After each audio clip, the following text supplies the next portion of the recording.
Hello everyone and welcome to my YouTube channel. I want to tell you a little bit more about who I am, why I started this channel, and what you can expect to find here. I'm just an average American citizen. I don't have any interest or agenda, just an average person.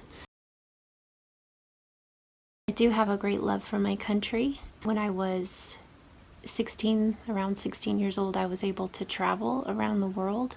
I went to several different countries, including China, Romania, India, Russia, and Thailand, many other places around the world. At such a young age, it left a great impression upon me. I can remember coming home and flying through the airport, and you cross over into, America, and I got down on my knees and I kissed the ground and I thanked God for my country. It was such a stark reality for me, even as a young person, to realize that everyone around the world doesn't have the same things that I was afforded. I realized how blessed I was and didn't fully understand why there were so many differences in the world, but I knew for sure that I was grateful to be in my country. I went to universities here in the US. I studied international studies. I thought that I would go on to law school and study international law. I had been almost brainwashed into this notion that a one world government would be beneficial.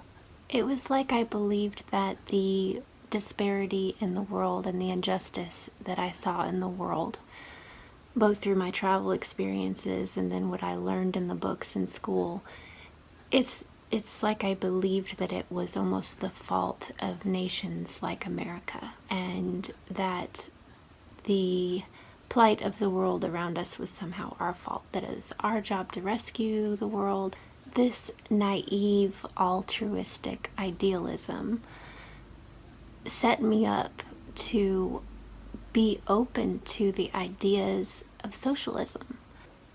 I didn't realize as a youth that actually contradicts everything that gives me the freedoms that I have in my country today. Somehow I associated a one world government under the guise of the United Nations or something like that as being a viable answer and a peaceful answer to a world in crisis and disparity. But there is no such thing as democratic socialism. And if you centralize power, you end up getting tyranny, which is the exact opposite of freedom. I remember coming home from college and having some conversations with my dad. He gathered that I was left-leaning or liberal-leaning in my thinking. And even though I hadn't defined myself in that way, just by hearing the things that I would talk about, I remember my dad, he said, "Well, honey, you're just not paying attention." I realized that, maybe I haven't been paying attention. And what I see now, a little bit older, a little bit more planet time, I see that I was paying attention to what I was being taught. I was listening, but I was listening to what others were teaching me. And I hadn't made the step in maturity yet to verify, validate, find out for myself, teach myself what the truth is, and base my values and my beliefs on what I determine to be true versus what someone else would teach me. And there's great naivety in just listening to whatever someone tells you, because so many people have an agenda, and we have to wake up and understand what those agendas are and think for ourselves. Being self-aware, you have to realize that whoever's telling you anything or teaching you anything may have an agenda, and it's your responsibility to determine what that is. Even the history books have been edited to align with someone's agenda. So you don't even know if the history you learned in school was true. You know, I think there are a lot of people in this world that have a gut feeling or an instinctual, basal feeling that something's off, that something's not quite right. And an example in my life of this, in my entire lifetime, I've looked around at everything that I own and buy, and 99% of it says made in China on it. And I've known for a long time that just didn't settle well with me, but I didn't understand the greater implications of that. But what does the average person do with that uneasy feeling? Where do you go for good information to figure out what's going on in the world? Our media, at least in our country, is pretty much monopolized, and it's biased, and our current president has labeled it fake news, but it's hard to get good, accurate information. And I think that a lot of people who have had that uneasy feeling and who have sought out truth become disgusted when they turn to news sources that they're familiar with, and they just hear bickering and political fights, and they can tell that half of it is BS, and they don't know how to make heads or tails of it, and they become disgusted and just stop paying attention. So I think people fall asleep, so to speak, because either one, like I said, they're disgusted with the news sources that they can find, and that's their way of protesting.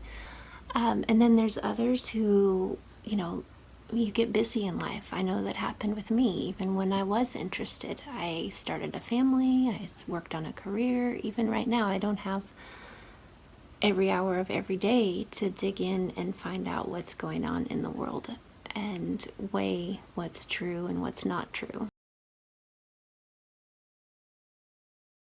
And there's this other driving force in America, and especially America, that keeps people egocentric, self-centric, complacent, and disinterested.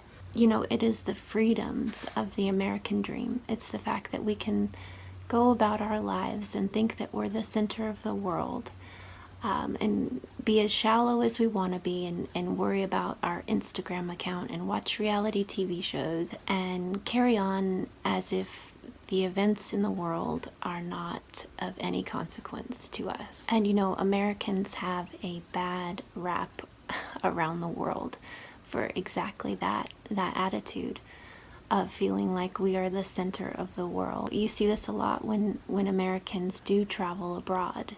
They're loud and obnoxious and don't seem to have any historical understanding of where they've traveled to.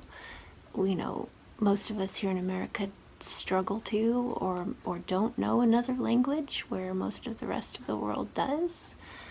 And we travel to those places in kind of an ignorant and snobbish way, rather than recognizing our place in the world and honoring and understanding and loving people from other places. But even if you are asleep, you're complacent, you're comfortable, and you are just happy in your little American dream world, and you're not paying attention, you're still a part of somebody else's plan who is paying attention. There is a war going on, an undeclared war in the world, and you're a part of it, whether you are aware or not. So in America and maybe other parts of the world, what does it take to wake us up? I think there have been a couple wake-up calls in my lifetime. One was September 11th, and the most recent, the CCP virus, or COVID-19. These were drastic measures and events that disrupt the self-centered world and force us to pay attention to the rest of the world. And then we get lulled back to sleep. In 2016, the Democratic nominee for president labeled President Donald Trump supporters as the deplorables. Why such a derogatory term? And why the most vicious and relentless attempts to remove this president from power? I argue that it has less to do with Donald Trump and more to do with the power that the deplorables have to stand up against the anti-American, anti-freedom agenda that has been status quo in our country for years. And I argue that this is not just an American thing. I want to connect people who are seeking the truth with alternate sources of information and news. I'm not endorsing any of those sources. I want people to figure out for themselves what is fact and fiction, what is true and what is fake. That concludes my introductory video. I really hope that you enjoyed this and that you enjoy the information that I can present to you on this channel. Thank you very much. God bless.